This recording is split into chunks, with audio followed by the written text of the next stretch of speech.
Richard Martineau. Narrateur de l'actualité.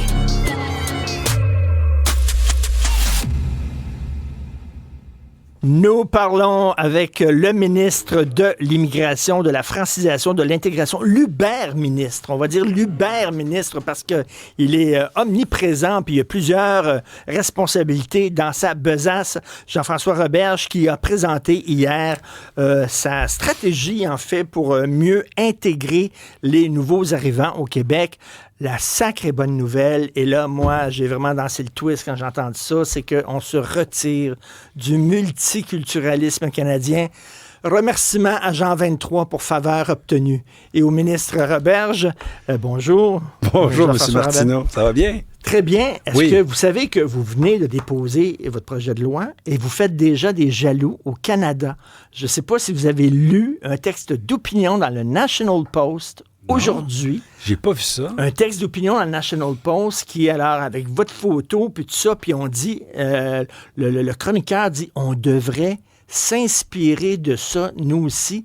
Il y a de plus en plus de Canadiens qui pensent comme les Québécois et qui disent que le multiculturalisme, c'est pas la bonne voie pour intégrer les nouveaux arrivants. Donc, vous allez peut-être inspirer le nouveau gouvernement fédéral? Peut-être, mais tant mieux. Je le fais pas pour le reste du Canada, mais tant mieux s'il s'inspire de ça. Je pense que le multiculturalisme, c'est vicieux, c'est toxique. Derrière, là, une belle petite dorure qui a l'air bien gentille. On est ouvert à la diversité, on est respectueux. Dans le fond, on est respectueux de tout le monde, sauf nous autres, avec ça. On dit que le gouvernement doit protéger toutes les identités, toutes les langues, toutes les cultures, mais que nous, on n'existerait pas. On serait la seule culture à ne pas protéger, ce serait nous autres. C'est un peu n'importe quoi. Tant mieux si le reste du Canada s'inspire de nous, un peu comme quand j'ai déposé une loi, fait adopter une loi pour arrêter le serment au roi pour les élus. J'ai vu qu'après, il y avait un député du Nouveau-Brunswick qui voulait faire la même chose. Ça n'a pas marché, mais à un moment donné, ils vont comprendre. Mais c'est ça, on est comme à l'avant-garde, finalement, au Québec. Là. Bien, on l'a été très souvent. On est comme le petit étudiant tannant, là, puis qui inspire un peu les autres dans la classe. Là. Bien, tant mieux, mais je le fais pas pour inspirer le Manitoba ou la Colombie-Britannique, puis le reste du Canada, mais s'ils le font, je pense que ça va être mieux pour eux aussi, parce que ça n'a pas de sens ce que le premier ministre Trudeau a dit. Nous autres, on est le premier État post-national. C'est-à-dire sans identité. C'est ça. C'est quoi ça, un État post-national? C'est rien. T'as pas de cohésion sociale. Ça n'a pas de sens. Et ça fait des ravages ici au Québec. Ils se gouverneront à l'extérieur du Québec comme ils veulent, mais nous, il est temps, après 50 ans de multiculturalisme, qu'on dise, comme disait notre premier ministre, c'est comme ça qu'on vit au Québec. Ça existe, la nation québécoise. Ça existe, la culture québécoise, dans le sens de art et lettres, mais aussi dans le sens de art de vivre, puis de modèle de vivre ensemble. Puis les gens qui choisissent de vivre ici doivent être conscients de ça. Puis si ça les intéresse pas, ils ne sont pas obligés de venir. Là. Et là, c'est la convergence des cultures. Je parlais de ça avec Nick Peng, qui est un analyste politique et chroniqueur ici. Il vient de temps en temps, on va le voir un peu plus tard cet après-midi. Puis il me disait, ça, c'est l'assimilation. On ne veut pas appeler ça comme ça parce que c'est mal vu, assimiler des gens. Fait qu'on va dire convergence de culture ou je ne sais pas trop quoi, quel autre mot. Mais dans le fond, c'est parce qu'on les assimile. On veut en faire des Québécois. On veut en faire des Québécois. Fondent dans la culture québécoise puis deviennent Québécois. Pourquoi ne pas le dire carrément? C'est l'assimilation puis il n'y a rien de mauvais là-dedans. Ouais, je ne me reconnais pas dans l'assimilation. Non. Je trouve qu'il y a quelque chose de dur comme s'il devait cesser d'exister un peu. Les deux maîtres mots là, de notre loi sur l'intégration nationale, c'est adhésion et contribution. Ils doivent adhérer à la culture québécoise, adhérer à nos valeurs, notamment à l'égalité homme-femme, mais il y en a bien d'autres. Et c'est pas une option. Ils doivent le faire. Mais ensuite, on les invite à contribuer. La culture québécoise de 2024, c'est pas exactement celle de 1974. Puis c'est pas exactement la même que 2054 ou 64. Je suis resté pris en 2024, beaucoup d'autres. Mais peu importe, ce que je veux dire, c'est que c'est normal qu'on évolue, puis que des gens, après avoir compris où ils sont, là, puis en acceptant l'égalité homme-femme et les autres, après, ils apportent quelque chose quand même. L'assimilation, ça serait un petit peu de dire que vous cessez d'exister. J'irai pas jusque-là. Ou vous coupez les liens avec votre culture d'origine. Oui, on espère. C'est normal que les gens, là, surtout dans les premières années, ils arrivent ici, je suis, on va dire, d'origine haïtienne. Moi, c'est correct. Si quelqu'un il habite ici depuis 30 ans puis il dit encore, je suis un haïtien, je vais lui dire, écoute, t'es un Québécois. J'espère que tu es fier. J'espère que tu as bien pris racine ici chez nous, d'origine haïtienne, certainement, ou d'origine maghrébine ou d'origine française, pas de problème. Mais j'espère que tu deviens un Québécois. J'espère que tu adhères à nos cultures, à notre valeur, puis que tu veux y contribuer en plus de ça. T'es pas un touriste, là. T'es pas un touriste, là. T'es un Québécois. Vous avez été prof. Je vais vous raconter une anecdote. Je vais visiter une école. Je me souviens pas, dans le cadre d'un reportage. C'est une école élémentaire. Ouais. Et là, la professeure, l'enseignante, me montre les casiers là, des enfants. Puis sur chaque casier, il y a comme des drapeaux. Là. Il y en a un, c'est le drapeau, je vois, de l'Espagne, puis l'autre drapeau de l'Italie, puis tout ça. Là, je dis, c'est quoi ça exactement? Elle dit, c'est leur pays d'origine. On a mis le drapeau de leur pays d'origine parce que c'est très multiculturel ici. Mm-hmm. Puis je dis, madame, il devrait avoir rien qu'un drapeau sur ces casiers-là, c'est le drapeau du Québec. Tu sais, c'est bien beau de leur rappeler d'où ils viennent, mais vous êtes d'abord et avant tout des Québécois. Pierre Falardeau disait, tu sais, je ne veux pas savoir d'où tu viens, je veux savoir où tu vas. Bon, on peut vouloir savoir d'où tu viens, là, j'accepte ça, là, mais surtout, je retiens, on veut savoir où tu vas. Donc, ta famille, si tu es un enfant du primaire, tu n'as peut-être pas choisi de déménager ici, mais ta famille a fait le choix du Québec, en toute connaissance de cause, j'espère. Et donc, tu deviens un nouveau Québécois. J'aime mieux même dire nouveau Québécois qu'immigrant ou nouvel arrivant. Tu deviens un nouveau Québécois. Oui, tu arrives de notre pays, puis c'est correct, t'as de l'attachement, mais il faut que tu t'enracines ici. Ben, est-ce qu'ils font le choix du Québec ou du Canada? Parce que sur leur passeport, c'est le drapeau du Canada, puis c'est la citoyenneté canadienne, la citoyenneté québécoise n'existe pas. Donc, est-ce que le Québec, c'est un territoire du Canada, puis c'est une porte d'entrée pour entrer dans le Canada? Mais on est plus que ça. On a un État national, on gère d'ailleurs notre immigration, ce que font pas les autres provinces. Puis, je pense que ça va changer justement l'idée de dire, ben je viens au Canada, ça donne que je suis à Québec, à Longueuil, à Montréal, mais je pourrais aussi bien être à Toronto, Moncton ou Vancouver. Moi, j'achète pas ça. Puis en ce moment, ça arrive pourquoi? Parce qu'il n'y a qu'un seul modèle, il n'y a qu'un message canadien. Tu es à l'extérieur du Canada, puis tu veux venir vivre ici, ben tu regardes là dans Google, puis ça dit c'est le multiculturalisme. Coast to coast, hein, d'un océan à l'autre. Ben là, on va changer ça. Quelqu'un qui va dire, ben moi, j'irai vivre à Montréal, j'ai de la famille à Montréal, je vais cliquer, je vais aller voir, puis ça va dire, oh, il y a, à Montréal, c'est pas le multiculturalisme, c'est l'intégration nationale. On va leur expliquer? Oui, clairement. Sur nos sites du gouvernement, ça va être clair. Tu arrives à Montréal, c'est pas comme si tu arrivais à Toronto. Ici, les règles du vivre ensemble, c'est différent. Le contrat social est différent. On attend de toi à ce que tu apprennes la langue française, à ce que tu l'utilises pour t'intégrer. On a des attentes. Non, mais on va changer le contrat. Ça, c'est bien joli, là. Bon, mettons, si tu viens au Québec, il faut que tu respectes l'égalité homme-femme. Bon. Mais bon, si la personne ne la respecte pas, on fait comme Trump, on les met dans un bateau, dans un autobus, puis il retourne dans son pays. Je veux dire, c'est strictement symbolique, finalement, là. T'sais. Pas seulement. Pas seulement. Oui, c'est une loi fondamentale. Oui, c'est une loi cadre. Donc, il y a des grands principes, il y a des symboles, il y a ça. Oui, effectivement, mais pas que ça. Il y a un article de loi qui précise qu'on va déposer une politique gouvernementale. Ça peut avoir l'air d'un autre document qui ne sert à rien, mais non. Une politique gouvernemententale, ça vient orienter après, je dirais, la gouvernance de tous les autres ministères, pas juste le ministère de l'Immigration. Ça vient orienter les actions de tous les organismes, de nos écoles, de nos garderies, de nos cégeps, de nos universités. Je parlais avec la ministre de l'Enseignement supérieur, Pascale Derry, qui disait, ben là, Jean-François, en cohérence avec ça, il va falloir revoir, par exemple, l'idée d'avoir des locaux de prière dans nos cégeps, dans nos universités. Là, c'est un peu du communautarisme, ça.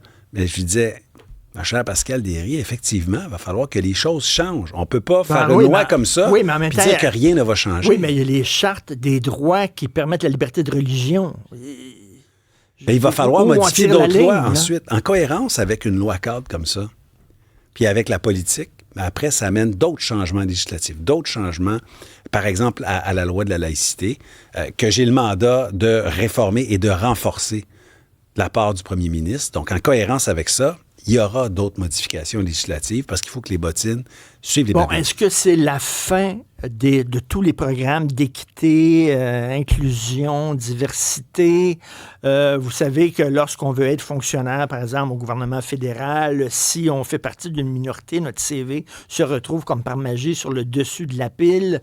Est-ce que ça va être terminé, ce genre de pratique-là? Je pense que c'est un autre débat. On ne parle pas ici d'intégration des nouveaux arrivants, les fameux principes là, d'équité EDI, là, équité, diversité, inclusion. Oui, ça n'a pas de rapport juste avec les nouveaux arrivants. Ça peut être aussi, par exemple, des minorités sexuelles, etc.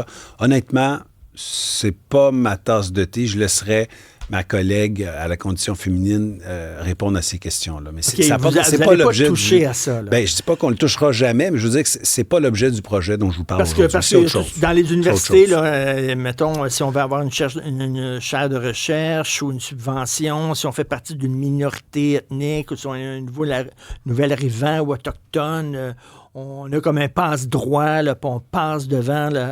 Il y a même eu plusieurs textes dans les journaux où il y a des demandes d'emploi où on dit presque si vous êtes blanc, pointez-vous même pas. Là, on ne tiendra pas votre candidature. Ça, est-ce que ça va être touché par votre projet de loi, ça? J'ai déjà dénoncé ce genre de truc-là, notamment dans les universités, soit quand j'étais ministre d'enseignement supérieur ou après aux relations canadiennes, parce que c'est le gouvernement fédéral qui arrivait avec ça, avec son financement qui était conditionnel à tout ça. Je n'ai refusé dans des ententes là, intergouvernementales parce que le fédéral arrive et dit, si tu veux mon argent, tu dois cocher telle case. Nous, on a demandé le financement sans condition parce que ça n'a pas de sens qu'ils arrivent avec, disons, ces principes et qu'ils veulent gérer nos universités à notre place. Mais là, on est ailleurs. Ce n'est pas en lien avec le projet de loi dont on parle. Je ne dis pas que c'est pas intéressant comme débat, mais c'est pas le projet de loi sur l'intégration nationale. Est-ce que c'est le retour de la fameuse Charte des valeurs? C'est autre chose. Je pense que la Charte des valeurs, c'était quelque chose qui touchait davantage la laïcité, puis c'est quelque chose qu'on a fait avec la loi 21. C'est quelque chose qu'on va renforcer. Je travaille avec Bernard Drinville à l'éducation. Il va arriver bientôt avec des propositions de renforcement de la laïcité. Qui était Monsieur Charte des valeurs. Dans nos écoles, effectivement. Et je l'appuie vraiment là-dedans. Donc, il va arriver avec un renforcement de la laïcité dans nos écoles. Moi, j'ai un mandat qui est plus large de regarder la laïcité puis l'entrisme religieux partout dans la société. Il y aura d'autres lois pour renforcer notre laïcité de l'État. Donc, cette loi-là, cadre, pourrait faire en sorte que ça bloquerait justement des situations comme est arrivé à l'école Bedford, par exemple. Bien, je pense que oui. Moi, je pense que oui, tout à fait, parce que ce qui est arrivé à l'école Bedford, c'est symptomatique du multiculturalisme. Quelqu'un qui arrive ici et qui se dit, dans le fond, ben ça n'existe pas vraiment, la culture québécoise, ça n'existe pas vraiment les valeurs québécoises. Moi, mes valeurs sont liées à telle appartenance, puis bon, l'égalité homme-femme, pas trop pour moi. Je veux séparer les garçons des filles, je veux dire les gars ils ont le droit de jouer au soccer, les filles n'ont pas le droit, puis c'est mes valeurs, puis mes valeurs sont égales à tout le monde, dans le fond.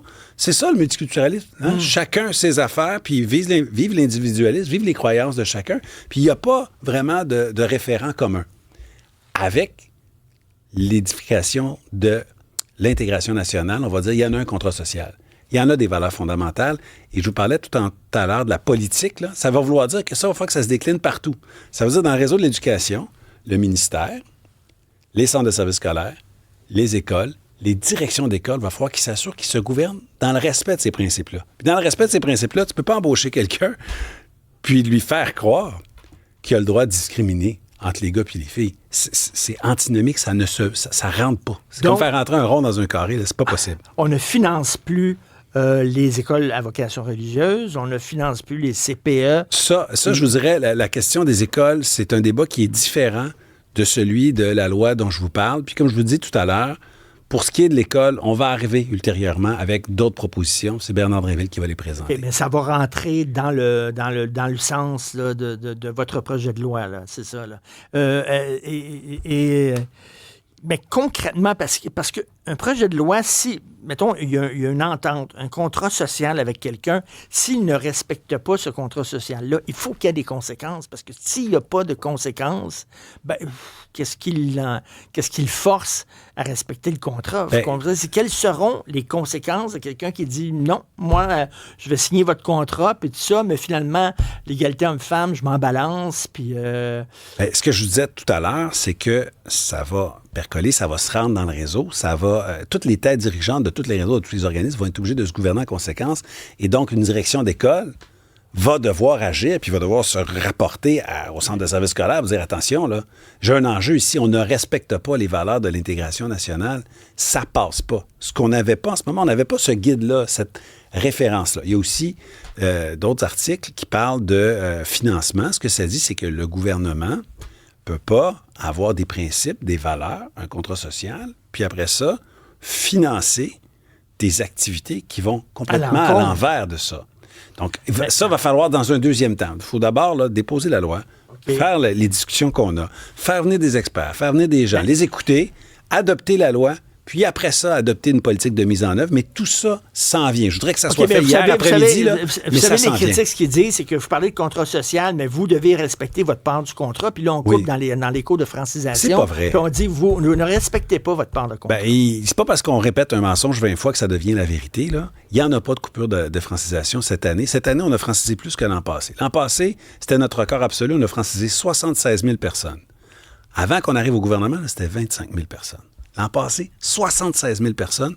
Cette année, on va toucher 80 000 personnes. Supposément une année de coupure, là, on va franciser plus que jamais. Puis l'an prochain, on va faire encore mieux pour avoir une meilleure prévisibilité, puisque cette année, il y a eu des fluctuations. On en faisait plus un mois, on en faisait moins l'autre mois. J'ai pas aimé ça du tout.